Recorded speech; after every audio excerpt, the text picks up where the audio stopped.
नमस्कार। कृषि जगत चैनल से प्रस्तुत है राजस्थान का साप्ताहिक मौसम पूर्वानुमान।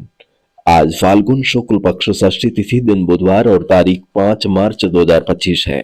अब आप अचल सिंह देवराज से मौसम समाचार सुनिए। उत्तरी भारत में चली ठंडी हवाओं ने सर्दी के फिर से लौट आने का एहसास करा दिया है।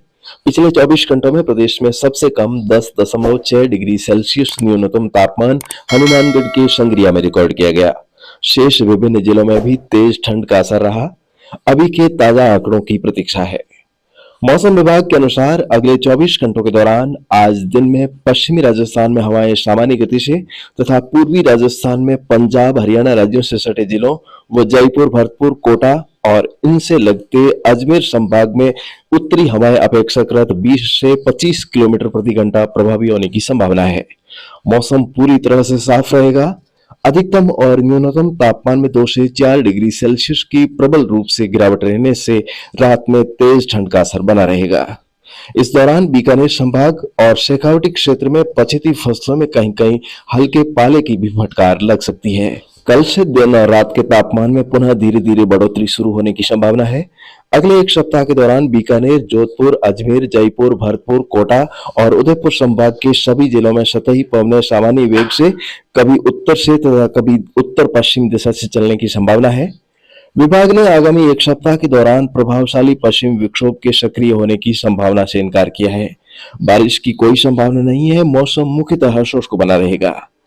एक कमजोर पश्चिमी विक्षोभ के असर से 9 से 12 मार्च के बीच पश्चिमी व पूर्वी राजस्थान के विभिन्न जिलों में हल्के बादल छाए रह सकते हैं। होली पर्व के आसपास एक और नए पश्चिमी विक्षोभ के दस्तक देने की संभावना है, जिसके आंशिक असर से बादल छाए रहेंगे तथा पश्चिमी सीमावर्ती और उत्तरी जिलों में कहीं कहीं हल्की बारिश या बूंदाबांदी हो सकती है।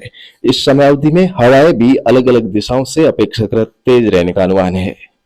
ऐसे में किसान भाई फिलहाल खराब मौसम को लेकर किसी भी प्रकार की चिंता किए बगैर फसल कटाई का कार्य जारी रखें।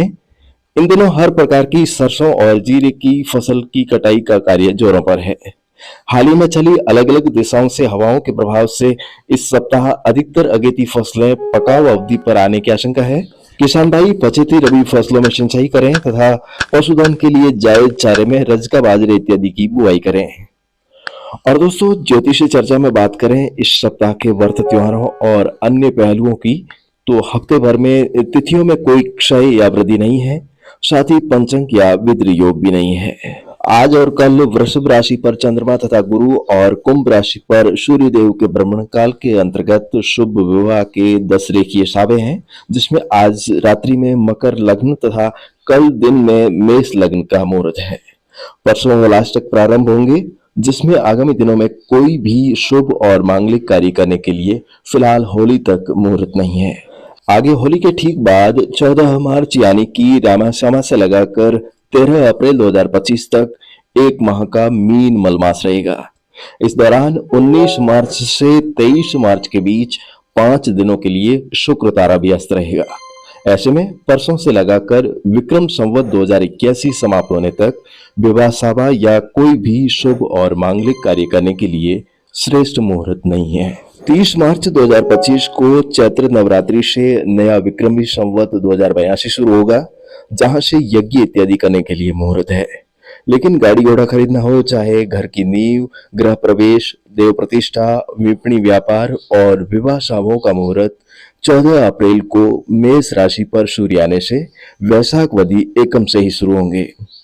आगे की आगे बात, लेकिन फिलहाल के लिए यदि देखें तो इस सप्ताह चंद्रमा वृषभ, मिथुन और कर्क राशि में 2.25 दिन के अंतराल से रहेगा। इसके अलावा भरणी, कृतिका, रोहिणी, मृगशिरा, आर्द्रा, पुनर्वसु और पुष्य सामान्य नक्षत्र है।